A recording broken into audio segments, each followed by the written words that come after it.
You're looking at a Michigan elk, a member of the deer family, but much larger. Bulls can weigh up to 1,000 pounds. They're a tourist attraction for sightseers in the Pigeon River country, but they've become a large problem for farmers and landowners who see this growing herd eat crops, knock down fences, and squeeze out the local deer. Each year, the DNR authorizes a small regulated hunt. Actually, it's a calculated harvest to thin out the herd. I'll show you what it's like in just a minute. So stay tuned. I'm Fred Trost. It's Thursday night. Time for Michigan Outdoors. There's no animal in Michigan's lower peninsula that's bigger or more majestic than the elk. Wiped out during the lumbering era, elk were reintroduced to the Pigeon River country in northeast lower Michigan at the turn of the century. For 80 years, the small herd grew slowly. Without grizzly bears, wolves, or mountain lions to trim their numbers, and no public hunting, the herd should have mushroomed. But illegal poaching was rampant, not so much for trophies, but for meat. A bull elk like this 6x6, that means there's 6 antler points on each side, can weigh up to 1,000 pounds. Cows weigh half as much, but a 400 or 500 pound cow is excellent eating. Now that poaching has been curtailed by heavy fines, no-nonsense judges, and the support of sportsmen, the herd is on the increase, and not everybody's happy about it because of the amount of food the elk herd is eating.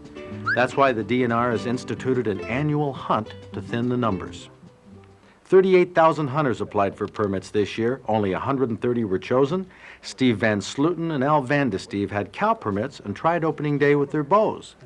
We just saw some cows moving up through the woods back over there, and they're headed back up this direction. And we're going to try to head them off. How many are there? We counted 9 beds, but I don't know how many there's in the group. So what's your strategy here? I don't imagine you've done this much before. No. Well, we're going to kind of work our way up through the woods and try and intercept them as we seen them walking back this way. So we're going to try and intercept them as they're coming back toward us. You'd probably like us to be right behind you. Well, a little ways back anyway.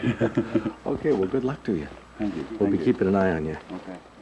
These 2 hunters will have a difficult time getting close enough to elk with their bows, but it's a noble attempt.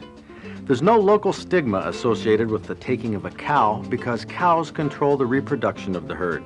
The openings that have been cut to improve deer habitat are the favorite feeding areas of the elk. And on the 13,000-acre Canada Creek Ranch, for example, the deer are being squeezed out.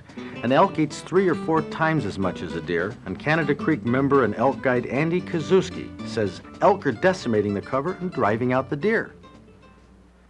So have the elk been giving this more of a battering than the deer have? Oh yeah, absolutely. The deer, we could have 20 deer in here all winter, and they wouldn't hurt this because they'd nibble it down a little bit, and it would grow back up the next spring. But the elk will come in and they'll stay 20, 30 animals, and they nibble it right down to the ground, and there's nothing left. Once that starts to go down, after a couple of generations, you get no regeneration from the stump, so you just end up losing them.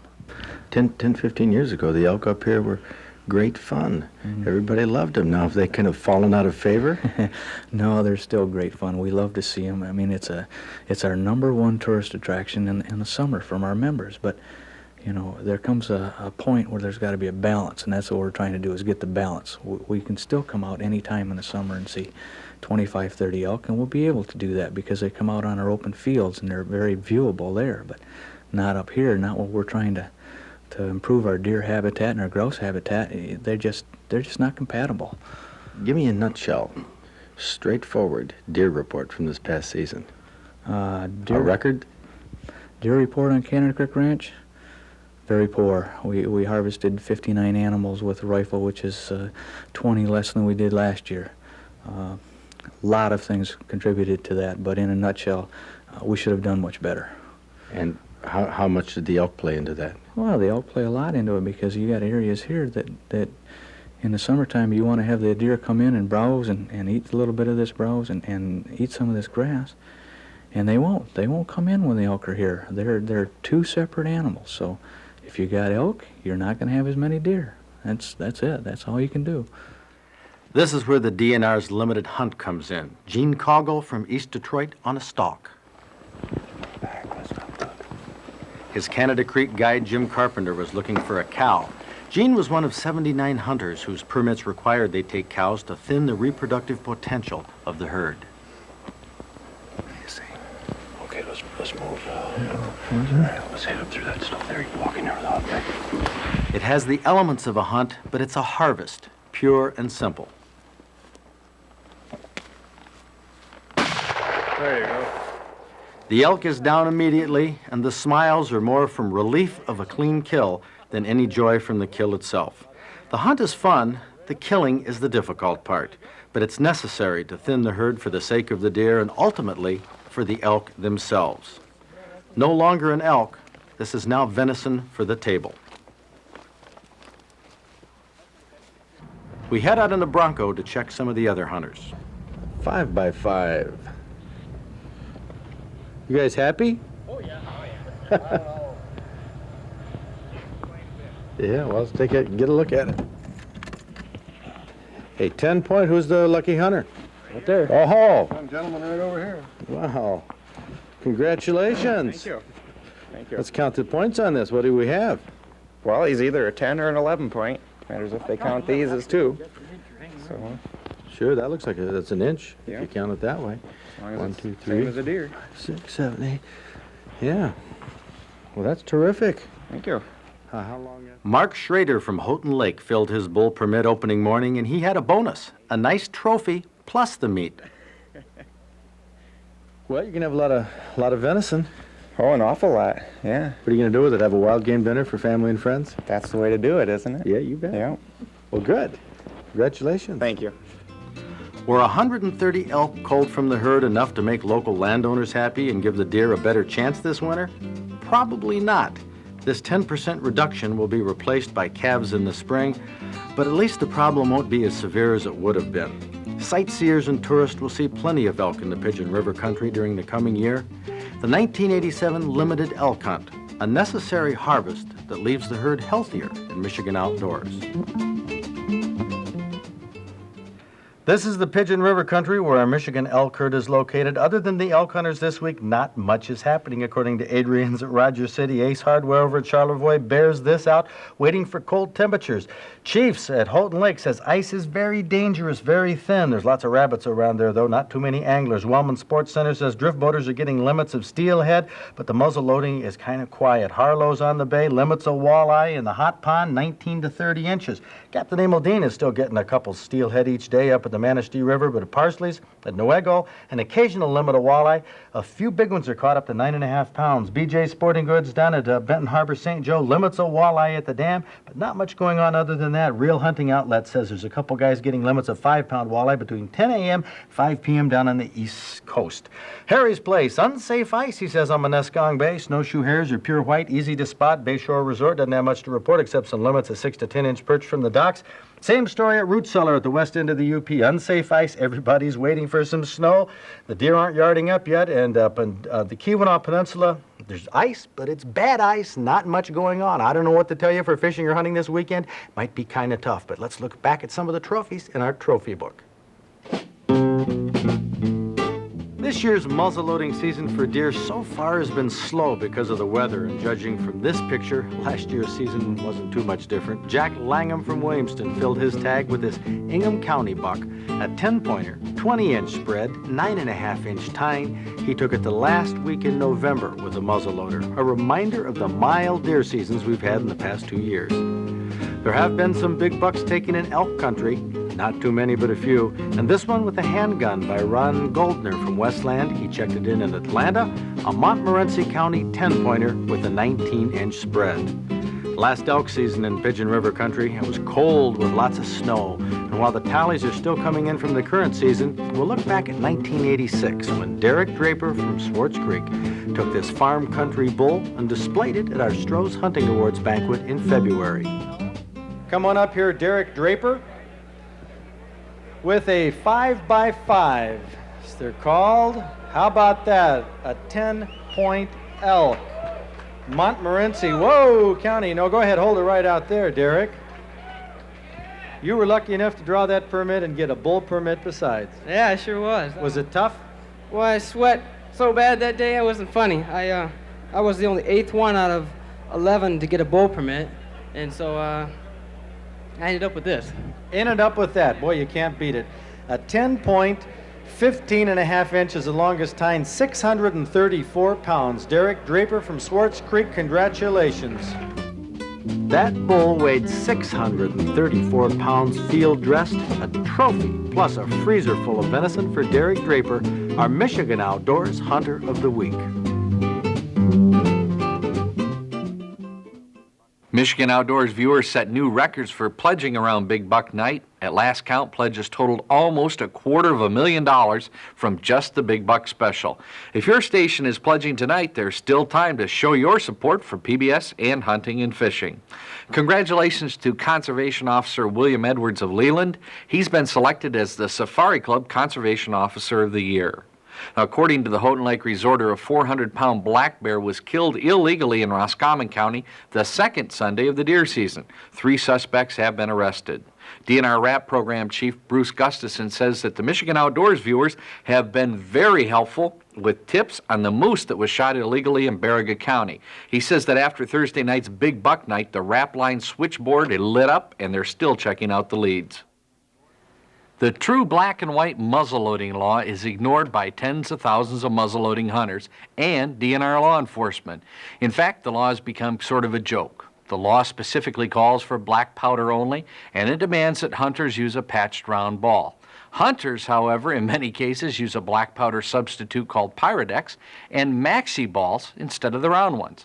Now, there's hardly any way for a conservation officer to know whether a hunter is using a round ball or a maxi ball, short of firing the muzzleloader. And the DNR has accepted the use of Pyrodex instead of black powder. But this causes 2 problems. Some businesses who aren't privy to the DNR's enforcement policy have been left with stocks of black powder on their shelves. And it leaves the hunters trying to do the right thing by living up to the letter of the law in a real pickle. Now, I can't blame the DNR Law Enforcement Division for their loose enforcement. They are trying to help the hunters. But it is time, since we now have 60,000 muzzleloading hunters in the woods, for this law to be rewritten so that everyone can understand it and obey it. Here's a letter from a hunter, Stephen Inhata from Lansing. It's a common question we get about deer. He asks, I've heard you say on your shows that a deer can smell a person who eats red meat. Is it possible for a deer to smell a vegetarian? Well, the answer is yes. All meat-eating creatures produce an amino acid called L-serine that comes out through our bodies, our hands, our sweat, our breath. It's involved in the digestion of meat. And the more meat you eat, the more of this amino acid your body activates. Now, deer can smell very slight traces of this amino acid odor as much as 50 yards away. People who don't eat meat don't produce as much L-serine, and deer might have to come closer, say 25 yards, to get a good whiff. But that carnivorous odor will be there, it just won't be as concentrated. What percentage of a deer herd is bucks versus does? In areas that are not hunted, an average of 100 bucks are found for every 160 does. In areas where bucks only are hunted, about 10 to 15% are mature bucks, 50% are does, and 35 to 40% are fawns. Last summer, our executive director of Outdoors Forever, Roger McCarville, paid a visit to Frankie's Resort on the south shore of Houghton Lake. Frankie's is the first resort we heard about that renovated lakefront cabins and made them handicapper accessible by building wheelchair ramps and enlarging the bathrooms so sportsmen in wheelchairs could use the facilities. Al DeHartog, the owner of Frankie's, did this because he saw a need and he felt there were many wheelchair sportsmen and their families who would come to a resort like this if it was accessible. Al was right. There has been a flood of interest. But talking dollars and cents, is it worthwhile for a resort owner to make an existing business like this handicap or accessible? You bet it is. Under the 1986 Tax Reform Act, any building built prior to 1936 that is income producing and that the owner upgrades with barrier-free modifications, the owner can take a 10% federal investment tax credit on the improvements. A 20% tax credit can be taken for improvements on buildings over 50 years old that qualify as historic places. The Secretary of State has applications available through its Bureau of History. The Paralyzed Veterans Association worked 9 years to get approval for a new bill that allows up to a $35,000 annual deduction from federal taxable income for businesses that incur costs associated with making accessibility improvements. And businesses in areas that have a downtown development authority might be able to get grants through the local DDA for such things as widening entranceways, ramps, and elevators. Well, Frankie's Resort in Houghton Lake took a small but important step in opening a recreational business to handicappers. And if you're interested or know a business that might be, contact Roger McCarville and he'll send you this information as part of our services here at Outdoors Forever. A short article is in the current Outdoors Forever magazine, but mention that you're interested in the tax credit information, and Roger will send you a supplemental fact sheet. The address is coming up shortly, right after our venison recipe. In the current issue of our Outdoor Digest, Mary Fortin has a recipe. She's from Sutton's Bay, and she made a concoction called Venison Spinach Roll, an unlikely sounding dish. It's got your basic meatloaf ingredients. You got your salt and pepper and breadcrumbs, venison burger, ketchup, garlic powder, onion salt, and you will go ahead and mix that all up just like you would a regular meatloaf, and your eggs. Couple eggs in there, huh? Right. Oh yeah, always in meatloaf. And but you're not gonna put this into a pan, a regular meatloaf pan, right away. You're gonna go ahead and put it on aluminum foil and shape that into a rectangle. And this aluminum foil is gonna come in handy for you. And you're gonna put filling on top of this, and it's got the spinach, and you want to drain it as much as possible, get all the water out. Layer that with a smoked ham, and that's just a little package of smoked ham. And your aluminum foil is going to act like a second hand here, and you're going to kind of roll this all up. And then you can bake it, and it bakes for about an hour, and then put mozzarella cheese on top for the last 15 minutes. Mozzarella cheese, spinach, the ham, and the venison meatloaf.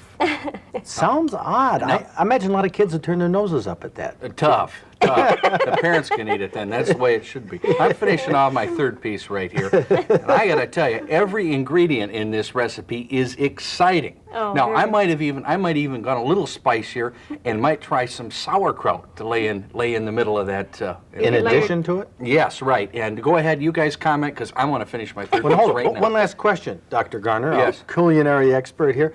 What about the taste of the venison burger, the venison meatloaf?